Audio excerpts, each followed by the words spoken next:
நீங்கள் பார்த்துக் கொண்டிருப்பது உங்கள் விஜய்.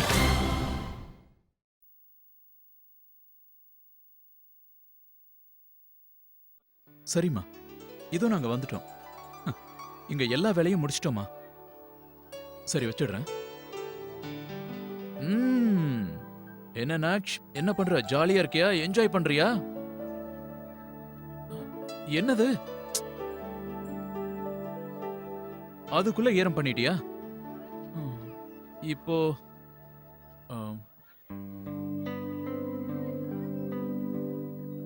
இந்த இடத்துல எப்படி சேஞ்ச் பண்றது? அச்சச்சோ, இங்க பாரு, அழக்கூடாது. அம்மா 2 நிமிஷத்துல வந்துருவாங்க, சேஞ்ச் பண்ணிடுவாங்க. நாக்ஷ், இந்த மாதிரி எல்லாம் அழக்கூடாதுப்பா. சரி இரு, நானே சேஞ்ச் பண்ணிடுறேன். Wait wait.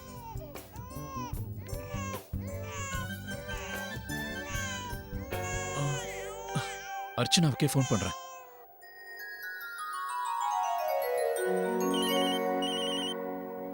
கார்த்திக் ஃபோன் பண்றாரு. குழந்தை அழறானோ என்னவோ. ஹலோ கார்த்திக், குழந்தை எப்படி இருக்கான்? நக்ஷ் நல்லா தான் இருக்கான். நீ ஏன் இவனுக்கு நாப்பிய வைக்கவே இல்ல? இல்லையே, வச்சிருக்கனே. பேக்ல தான் இருக்கு. பேக்ல சைடுல குட்டியா ஒரு ரெட் கலர் டவல் இருக்கு பாருங்க, அதோட சேர்த்து வச்சிருக்கேன். சரி சரி, நானே வந்துடுறேன். கிடைச்சிருச்சு. பரவாயில்ல, நீ நிதானமா வா. நானும் நக்ஷும் இங்க ஜாலியா தான் இருக்கோம். பாய். சரி கார்த்திக். என்னாச்சு? இல்ல கிச்சா. வாங்கம்மா, வா போலாம். இருங்க, போட்டுட்டேன். பாத்தியா? கார்த்திக், நான் வரவா? இல்ல சூர்யா, நானே போட்டுட்டேன். நீங்க அனன்யாவை விளையாட வைங்க. ஓகே ஓகே ஓகே, அவ்வளவுதான். வட. இங்க பாருங்க, அழக்கூடாது. எல்லாரும் விளையாடுறாங்க பாத்தியா? பாரு. சரி, அழக்கூடாது. நல்ல பையன் இல்லையா? நல்ல பையன். இன்னும் கொஞ்ச நேரத்துல அம்மா வந்துடுவாங்க. அழாதீங்க.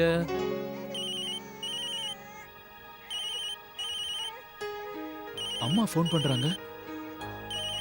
இவன் அழற சத்தத்தை கேட்டா இன்னும் டென்ஷன் ஆயிடுவாங்களே. போதும். அழக்கூடாது. கார்த்திக் போன் எடுக்க மாட்டேங்கிறா. வந்துருவாம்மா. நீ முதல்ல வந்து இப்படி உட்காரு. வா.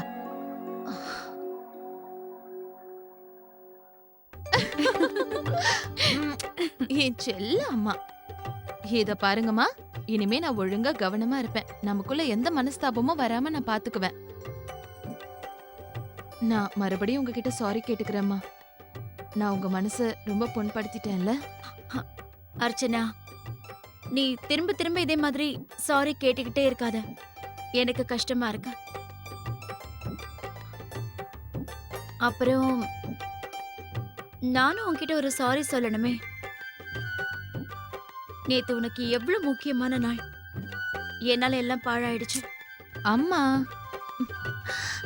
நீங்க இந்த சின்ன விஷயத்தெல்லாம் மறந்துருங்க. நம்ம 2 பேருக்குள்ள சந்தோஷமா நல்ல விஷயங்கள்லாம் நடந்துச்சுல, அது ஞாபகம் வச்சுக்கோங்க. உங்களுக்கு ஞாபகம் இருக்கா, நானும் அண்ணாவும் சின்ன வயசுல நிறைய சண்டை போட்டுட்டு இருக்கும்போது இந்த மாதிரி சின்ன விஷயத்துக்கெல்லாம் சண்டை போடக் கூடாதுன்னு சொல்லுவீங்க. உன் மேல அவ எவ்வளவு பாசம் வச்சிருக்கான்னு நினைச்சு பாருன்னு சொல்லுவீங்க. உண்மைதான். நான் உனக்கு அன்னைக்கு சொல்லி கொடுத்த பாடத்தை இவ்வளவு சீக்கிரம் நானே மறந்துட்டேன் பாரு. அம்மா,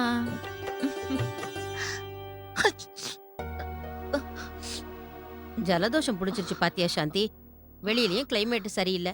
ஆமாக்கா, நேத்து ஐஸ் சாப்பிட்டேன்ல, தலைவலி கூட இப்ப அதிகமா தாக்கா இருக்கு. நான் சொல்றத கேளு. நீ பேசாம போய் ரெஸ்ட் எடு. நான் உனக்கு கஷாயம் போட்டு எடுத்துட்டு வரேன். ரொம்ப நேரம் ஆச்சு, உங்களை இன்னும் காணோமே. சீக்கிரம் வாங்கன்னு சொல்லிதானே அனுப்புனேன். கார்த்திக்கு ஃபோன் பண்ணா அது வந்துட்டே இருக்கேன்னு சொல்றான். வந்துகிட்டே இருக்கேன்னு சொன்னா இந்நேரம் வந்திருக்கணும்ல. என்ன பசங்களோ போங்க. குழந்தைய பாக்கணும்க்கா, அதுக்கப்புறமா நான் போய் படுத்துக்கிறேன். அவனோட விளையாடாம எனக்கு மனசே சரியில்லை. ஆனா இந்த நிலைமையில அவன் என்கிட்ட இருந்து விலகி இருக்கிறது தான் நல்லது. என்ன ஆச்சு? சரி செல்லம், அம்மா வந்துட்டேன்ல, இனிமே அழக்கூடாது. மன்னிச்சிடுங்க மாப்பிள்ள, நாங்க வர்றதுக்கு கொஞ்சம் லேட் ஆயிடுச்சு. நீங்க அப்பவே ஃபோன் பண்ணிருக்கலாம்ல. இல்ல, இவன் இப்போதான் அழ ஆரம்பிச்சான். மத்தபடியெல்லாம் ஓகேவா? எல்லாரும் சேர்ந்து என்கிட்ட எதுவும் சொல்லாம விட்டுட்டீங்க. நான் இவள பார்த்ததும் ஷாக் ஆயிட்டேன். ஆனா 2 பேரும் ரொம்ப நல்ல காரியம் பண்ணிருக்கீங்க. தேங்க்யூ.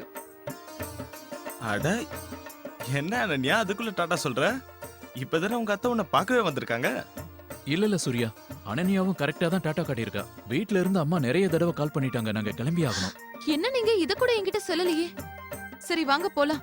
அண்ணா வரேனா. பாய் அனன்யா. பாய்மா.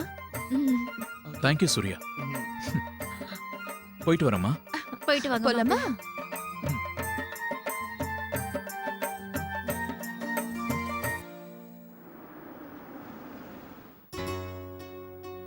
ரொம்ப நேரம் ஆயிடுச்சே.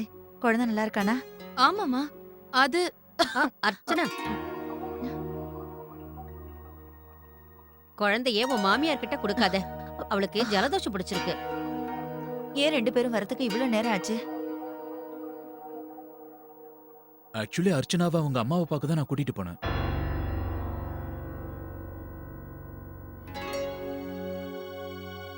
அப்படியா? அப்படின்னா ஏன்பா என்கிட்ட போய் சொல்லிட்டு போனீங்க? அர்ச்சனாவுக்கு சர்ப்ரைஸ் கொடுக்கலான்னு இருந்தம்மா. அதனாலதான் அவகிட்ட நான் எதையும் சொல்லல. உங்ககிட்ட சொன்னதுதான் நான் இவகிட்டயும் சொன்னேன். மிஸ்டர் தியாகராஜனை பார்க்க போறதா தான் சொன்னேன். எப்படி இருந்தாலும் நீ எங்க கிட்ட சொல்லிருக்கலாம்ல கார்த்திக். சரி, நான் ரூம்ல போய் ரெஸ்ட் எடுக்கிறேன்க்கா. கார்த்திக் ஆபீஸ் போகும்போது டிஃபன் எடுத்துட்டு போ.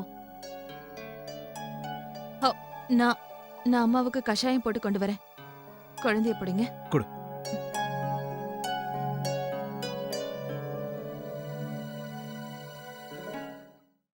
சூர்யா வந்துட்டோம், அவனையே கேட்போம்.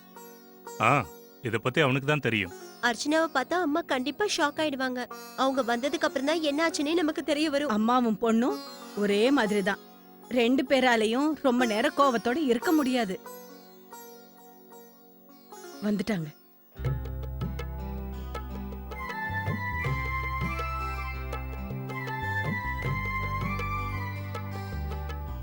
கோவிலுக்கு போயிட்டு வந்தியா? ஆமா பாட்டி, தரிசனமும் நல்லா தான் இருந்துச்சு. ம். என்னங்க, நம்ம சூர்யாவுக்கு வர வர குறும்புத்தனம் அதிகமாயிடுச்சு. என்கிட்ட ஒரு வார்த்தை கூட சொல்லாம. சரி, நீ தான் தரிசனம் பண்ணிட்டு வந்திருக்கல்ல, பிரச்சனை எல்லாம் சரியாயிடுச்சுல. அப்ப உங்களுக்கும் தெரியுமா?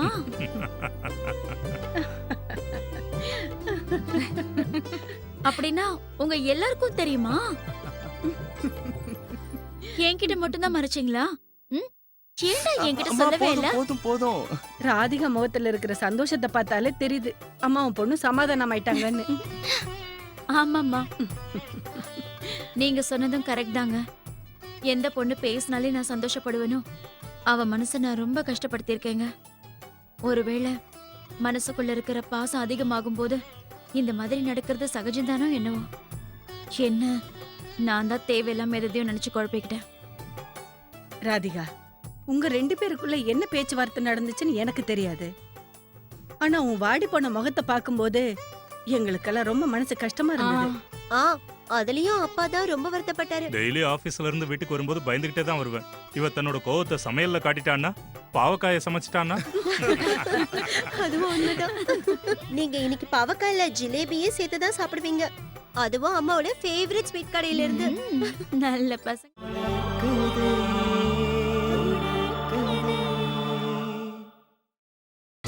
நீங்கள் பார்த்துக் கொண்டிருப்பது உங்கள் விஜய். அம்மாவுக்கு கஷாயம் கொடுத்துட்டேன். ஆனா ஜலதோஷம் அதிகமாகிட்டே போகுதே. ஆ ஆ, நீங்களும் இந்த கிளைமேட்டுக்கு உங்க உடம்ப பாத்துக்குங்க. வணக்கங்க.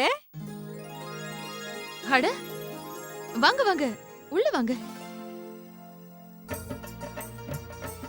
என்ன அர்ச்சனா, நீ ரொம்ப பிரபலமாயிட்ட போல இருக்கே. வாழ்த்துக்கள்.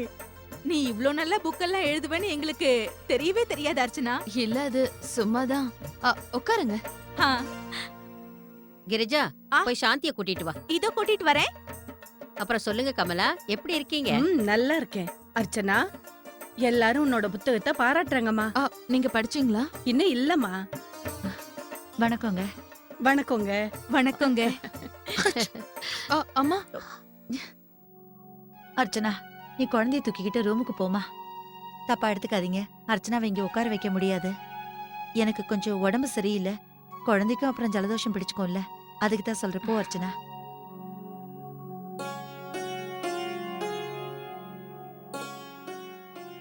எல்லார் வீட்லயும் உங்க மருமகளை பத்தி தான் பேசிக்கிறாங்க சாந்தி. ரொம்ப சந்தோஷங்க. அவ கர்ப்பமா இருக்கும்போது எழுதுனதாமே. தாயாக போற ஒரு பொண்ணுக்கு இந்த புக்கு ரொம்ப பிடிக்கும்னு எல்லாருமே பேசிக்கிறாங்க. பேப்பர்ல கூட நான் படிச்சேன். ஆ, ஆஹா. அதத்தான் அவளும் எழுதியிருக்கா. என் பொண்ணு அந்த புத்தகத்தை படிக்கவே ஆரம்பிச்சிட்டா. அவ என்கிட்ட படிச்சு சொன்னா, அர்ச்சனாவுக்கு முதல் தடவை செக்கப்க்கு நீங்க எல்லாரும் ஹாஸ்பிடலுக்கு போனீங்களாமே. ஆமாமா போனோம். நாங்களும் போனோம், அவங்க அம்மாவும் வந்திருந்தாங்க. மனசுக்குள்ள ஒரு பயம் வேற. டாக்டரை பார்த்ததுக்கு அப்புறம் தான் நிம்மதியே வந்துச்சு. ஆமா, நானே கேட்கணும்னு நினைச்சேன். உங்களுக்கு ஏன் உங்க மருமக டாக்டர் மேல சந்தேகம் வந்துச்சு? என்ன? ஐயோ இல்ல முதல்ல இருந்துச்சு, அப்புறமா சமாதானம் ஆயிட்டாங்க. குழந்தை ஆபரேஷன் பண்ணி பொறக்கறதுல இவங்களுக்கு விருப்பம் இல்ல. அந்த நேரத்துல மருமகளை பயமுறுத்தலாமா? அது தப்பு இல்ல. ஆபரேஷன் பண்ணி கூட நிறைய குழந்தைங்க பிறக்குது. இதெல்லாம் உங்க மருமக கையிலயா இருக்கு? டாக்டர் என்ன சொல்றாங்களோ அப்படிதான் நம்ம செய்யணும். ஆமா, அந்த நேரத்துல கொஞ்சம் நிதானமா இருந்திருக்கணும் நீங்க. அந்த புத்தகத்தை படிச்சுட்டு என் பொண்ணு சாந்தி ஆண்டி ரொம்ப ஸ்ட்ரிக்ட் போல இருக்குமான்னு சொல்றா. ஏதோ ஊஞ்சல பத்தி கூட சொல்லிட்டு இருந்தா. அது எனக்கு சரியா ஞாபகத்துக்கு வரல. அர்ச்சனா, அம்மா என்னாச்சுமா? உங்க ஜலதோஷம் ரொம்ப அதிகமாகிட்டே இருக்கு. இல்ல இல்ல, இப்ப பரவாயில்ல. அம்மா, உங்களுக்கு ஏதாவது வேணும்னா எனக்கு ஒரு குரல் கொடுத்திருக்கலாமே. நீங்க போய் முதல்ல ரெஸ்ட் எடுங்க. ஜுரம்லாம் ஒண்ணும் இல்ல. இருந்தாலும் ஒரு முறை டாக்டர் போய் பார்த்து. இல்ல இல்ல அர்ச்சனா, கிளைமேட் மாறி இருக்குல்ல, அதான் எனக்கு அப்படி இருக்கு. அதான் கஷாயம் குடிக்கிறேன்ல. ஆ, நான் இப்ப எதுக்கு வந்தேன்னா, உங்க பெரியம்மா என்னை எந்த வீட்டு வேலையும் செய்ய விட மாட்டேங்கிறாங்க. ஜலதோஷத்தோட குழந்தைய தூக்கி கொஞ்சவும் முடியாது. அதான் உன்னோட புக்க படிக்கலான்னு வந்தேன். எல்லாரும் படிச்சிருக்காங்கல்ல, ஆளுக்கு ஒண்ணு சொல்றாங்க. நான் படிக்காம இருக்கனே, அதான் படிக்கலான்னு வந்தேன். இப்பதான் நேரம் இருக்கே, அதான் படிச்சிடலான்னு. ஆமா, தாராளமா. இருங்க, எடுத்துட்டு வரேன்.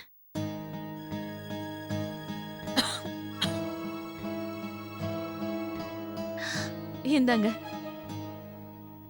எல்லார பத்தியும் எழுதியிருக்கல்ல, அப்ப என்ன பத்தியும் நிச்சயம் எழுதியிருப்ப. என்ன எழுதியிருக்கன்னு படிச்சு பாக்குறேன்.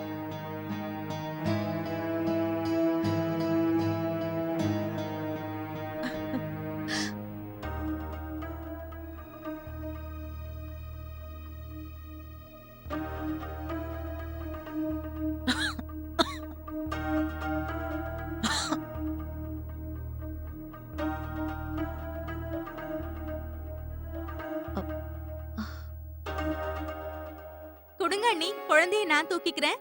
தங்கம், என் கூட விளையாடுறியா? ஓ,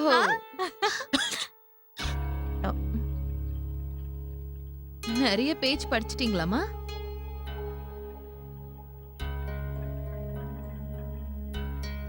அர்ச்சனா, நீ இதுல எழுதியிருக்கிறது கார்த்திக், என்ன இவ்ளோ சீக்கிரம் வந்துட்டீங்க? ஆ, அம்மாவுக்கு இப்ப எப்படி இருக்கு? பரவாயில்லப்பா. நீ என்ன சீக்கிரம் வந்துட்ட? ஆம், அம்மா நான் அர்ஜென்ட்டா போனா போக வேண்டியிருக்கு. ஏன்? என்னப்பா திடீர்னு? ஒன்னும் பிரச்சனை இல்லையே கார்த்திக்? இல்லம்மா, அதெல்லாம் ஒண்ணும் இல்ல. மிஸ்டர் கௌதம் வர சொல்லியிருக்காரு, அர்ஜென்ட் மீட்டிங் இருக்கு. இன்னும் கொஞ்ச நேரத்துல ஒரு ஃப்ளைட் இருக்கு, அதை நான் பிடிக்கணுமா? சரி வாங்க. உங்களோட ப்ளூ ஷர்ட்.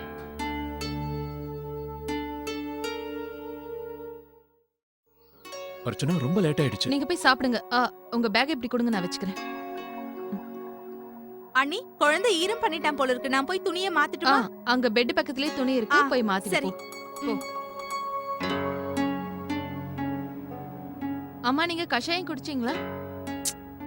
ஆ, ரொம்ப சுவாரஸ்யமா படிக்கிறீங்க போல இருக்கு. கஷாயம் ஆறி போச்சு பாருங்க. எப்படிமா இருக்கு புக் உங்களுக்கு? ஐயோ ஆமா, மறந்தே போயிட்டேன். நீங்க என்கிட்ட என்னமோ கேட்டீங்கல்லம்மா. திடீர்னு கார்த்திக் வந்ததுனால நானும் அப்படியே போயிட்டேன். அர்ச்சனா, நான் உன்கிட்ட ஒரு பேச்சுக்கு தானே சொன்னேன். அதெல்லாத்தையும் ஏன் எழுதியிருக்க? நான் இதை எதிர்பார்க்கவே இல்ல. நான் சாதாரணமா சொன்னதெல்லாம் நீ தப்பு தப்பா எழுதி வச்சிருக்க. இல்லம்மா, அப்படியெல்லாம் ஒண்ணும் இல்லையே. இல்லன்னா அப்புறம் எதுக்காக எழுதியிருக்க? அது உன்னை எதுக்கு தினம் மந்திரம் சொல்ல சொன்னாங்க? ஏன்னா ஏற்கனவே நீ ஒரு குழந்தை எழுந்திருக்க. இந்த தடவையாவது குழந்தை நல்லபடியா பிறக்கணும்னு தானே அப்படி சொன்னோம். உன்னை நாங்க எப்பவுமே எதையும் வலுக்கட்டாயமா பண்ண சொன்னதே இல்லையே. ஆனா அம்மா நான் அந்த பண்டிதர் பத்தி தான் எழுதியிருக்கேன். அவர் நம்மள ஏமாத்தினார்ல, அத பத்தி தான் எழுதியிருக்கேன். ஒண்ணு விடாம எல்லாத்தையும் எழுதியிருக்கியே. நான் உன்னை கண்டிக்கிறதோ தடுக்கிறதோ உனக்கு பிடிக்கலனா அப்பவே நீ என்கிட்ட சொல்லிருக்கலாமே. இந்த மாதிரி புஸ்தகத்துல எல்லாம் எழுதி உன்னோட கோவத்தை வெளிப்படுத்த வேண்டிய அவசியமே இல்ல. அம்மா நான் அதனால ஏற்பட்ட விளைவுகளை பத்தி தானே எழுதினேன். நீங்க தானே பெர்மிஷன் கொடுத்தீங்க.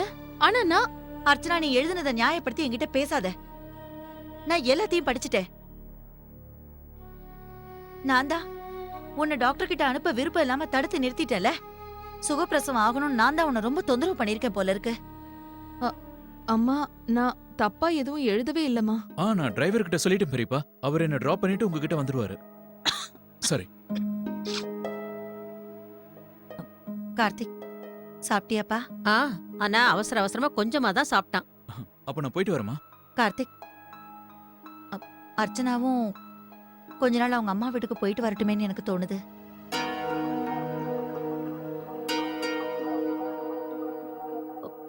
தப்பா நினைக்காதீங்கக்கா. எனக்கு உடம்பு சரியில்லைல்ல. என்னால குழந்தைக்கு ஜலதோஷம் பிடிச்சுக்கிச்சுன்னா என்ன பண்றது? அது மட்டும் இல்ல, குழந்தைய பாத்துக்கிறதுக்கு தான் அங்க நிறைய பேர் இருக்காங்கல்ல. இங்க அர்ச்சனா தனியா குழந்தைய பாத்துக்கிட்டு எல்லா வேலையும் செய்ய வேண்டியிருக்கு. 24 மணி நேரமும் வேலை செஞ்சுக்கிட்டே இருக்க வேண்டியிருக்குல்ல. இல்லம்மா நான் எங்கேயும் போகல. உங்களுக்கு வேற உடம்பு சரியில்லை. இந்த நேரத்துல நான் உங்க கூட இருந்தே ஆகணும். பெரியம்மா மட்டும் தனியா எல்லா வேலையும் செஞ்சுட்டு இருக்க முடியாது. நீங்க கவலைப்படாதீங்கம்மா. நக்ஷ நான் பாத்துக்குவேன். அவனுக்கு எதுவும் ஆகாம நான் பாத்துக்குவேன். நீ கிளம்பி போனாதான் எனக்கு கொஞ்சம் நிம்மதியா இருக்கும் அர்ச்சனா. என்னோட ஜலதோஷத்தினால குழந்தைக்கு ஏதாவது ஆயிடுச்சுன்னா குழந்தைக்கு எதுவும் வராம பாத்துக்கணும். இது நல்ல வாய்ப்பு தான். உங்க அம்மாவும் பார்த்தா ரொம்ப சந்தோஷப்படுவாங்க. என் கூட வா, போற வழியில தான் விட நான் டிராப் பண்ணிடுறேன். இல்ல அதுக்குள்ள எப்படி கார்த்திக் கிளம்புறது? இவன் திங்ஸ் எல்லாம் எடுத்து வைக்க வேண்டாமா? குழந்தைக்கு வேண்டியது உனக்கு வேண்டியது நான் அப்புறமா அனுப்பி வைக்கிறேன். நீ அவளை கூட்டிட்டு போ கார்த்திக். போற வழியில நீயே அவளை விட்டுட்டு போயிடு கார்த்திக். வாரிச்சுனா எனக்கும் லேட் ஆகுது. குழந்தை கூட இவனை நான் தூக்கிக்கிறேன். நான் இங்கிருந்து கிளம்புற வரைக்கும் இவன் என் கூடவே இருக்கட்டும். சரி வாரிச்சுனா, ஃபிளைட்டுக்கு லேட் ஆச்சு. நம்ம சீக்கிரம் போலாம்.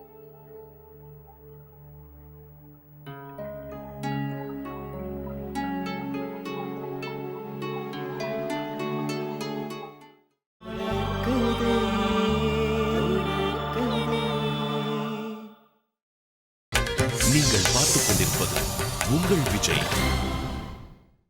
கண்களில் இனிய கனவுகள் காண்பாய், தூங்கடி என் செல்லராணி. இன்னும் சில நேரத்தில் வந்து விடுமே உன் கண்ணில் தூக்கம் ராணி. ஹே அர்ச்சனா. அர்ச்சனா, என்னம்மா? அர்ச்சனா, நக்ஷ் தான் இனிமே பாட்டியே கோவப்படுத்த மாட்டேன்னு சொல்லிட்டான். அதனால உங்களோட இருக்கலான்னு வந்துட்டோம். நிஜமாவா? தங்க வந்திருக்கியா நீ? அப்படியா?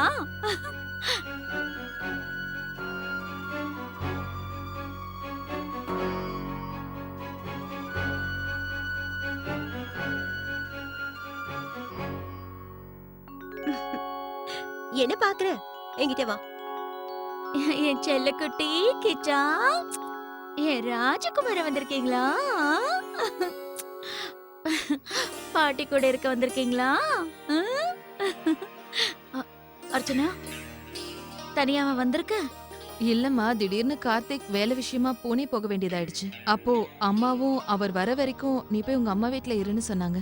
அது மட்டும் இல்லாம அம்மாக்கு அங்க ரொம்ப ஜலதோஷம் பிடிச்சிருக்கு. குழந்தைக்கும் வந்துரும் பயப்படுறாங்க. சரி உள்ள வா, உட்காரு. சரி ஆமா, வா, வந்து உட்காரு. நீ உட்காரு, நான் போய் தண்ணி கொண்டு வரேன். சம்மந்திக்கு பயப்படுற மாதிரி எல்லாம் ஒண்ணு இல்லையா அர்ச்சனா? நீ பாட்டுக்கு வந்துட்ட, அங்க யார் பாத்துப்பா? ஆமாமா, நானும் அவங்க கிட்ட குழந்தையும் பாத்துக்கிட்டு உங்களையும் பாத்துக்கிறேன்னு தான் சொன்னேன். ஆனா அவங்க தான் ஒத்துக்கவே இல்ல. அதுவும் நல்லது தானே ராதிகா. அவங்களுக்கு 2-3 நாள்ல உடம்பு சரியாயிடும். அதுக்கப்புறம் அங்க போயிட போறா. அது வரைக்கும் நான் என் கிச்சா கூட விளையாடுவேன். எல்லா பொம்மையும் கீழே இருக்கு. குழந்தைய தூக்கிட்டு யாராவது நடக்கும்போது கால்ல பட்டுச்சுன்னா தவறி கீழே விழுந்துருவாங்க. தானோ, சொல்லுங்கம்மா. இங்க இருக்கிற அனன்யாவோட பொம்மையெல்லாம் கொஞ்சம் எடுத்து வச்சிரு. இனிமே ராத்திரி பகல்னு என் ராஜகுமாரன் கூட நான் விளையாட போறேன். என்ன? நீ எப்படி இருக்க? நல்லா இருக்கேன். நீ என்னவோ குழந்தைய அங்க அனுப்பி வச்சுட்ட. ஆனா மனசு பூரா உனக்கு அங்கதானே இருக்கு. உனக்காக நான் இத கொண்டு வந்திருக்கேன், நீ சாப்பிடு.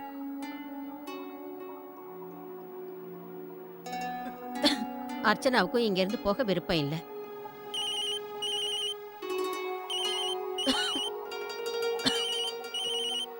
ராதிகா ஃபோன் பண்றாங்க. ஹலோ, வணக்கம் சம்மந்தி அம்மா. வணக்கம் ராதிகா அம்மா. குழந்தைங்க வந்துட்டானா? வந்துட்டாங்க. கொஞ்ச நேரம் ஆச்சு. உங்களுக்கு உடம்பு சரியில்லைன்னு அர்ச்சனா சொல்லிக்கிட்டு இருந்தா. இல்ல இல்ல, நல்லா தான் இருக்கேன். கொஞ்சம் ஜலதோஷம் பிடிச்சிருக்கு. என்ன சம்மந்தி அம்மா இப்படி இருமிட்டு இருக்கீங்க? உடம்பு ரொம்ப மோசமா இருக்கா? இந்த நேரத்துல அர்ச்சனா உங்க பக்கத்துல இருந்தா ரொம்ப நல்லா இருக்கும்ல. நீங்க பாட்டுக்கு அனுப்பி வச்சிட்டீங்க. இல்ல இல்ல ராதிகா, குழந்தை அங்க இருக்கிறதா நல்லது. நீங்க குழந்தைய கொஞ்சம் கவனமா பாத்துக்கோங்க. அனன்யா எப்பாவது குழந்தைய அடிச்சிருவாது, உங்களுக்கே தெரியும்ல. அவ சின்ன குழந்தை, அவளுக்கு எதுவும் தெரியாது. நாம தான் கவனமா இருக்கணும். குழந்தைய பத்திரமா பாத்துக்கங்க. சரி, நீங்க சொல்றது கரெக்ட் தான். நான் ஏற்கனவே அனன்யாவோட பொம்மையெல்லாம் எடுத்து ஓரமா வச்சுட்டேன். நீங்க ஒண்ணும் கவலைப்படாதீங்க. குழந்தைய பாத்துக்க தான் இங்க இவ்வளவு பேர் இருக்குமே. ஆமா, அப்புறம் மத்தவங்க எல்லாம் சம்பந்தியமா நீங்க ஓய்வு எடுத்துக்கங்க. உங்களுக்கு ஏதாவது தேவைப்பட்டுச்சுன்னா எனக்கு ஃபோன் பண்ணுங்க. என்ன? சரி, ரொம்ப நன்றி. நான் போனை வைக்கிறேன். சரிங்க. என்ன இவங்க இப்படி இருமுறாங்க? வேற என்னம்மா சொன்னாங்க?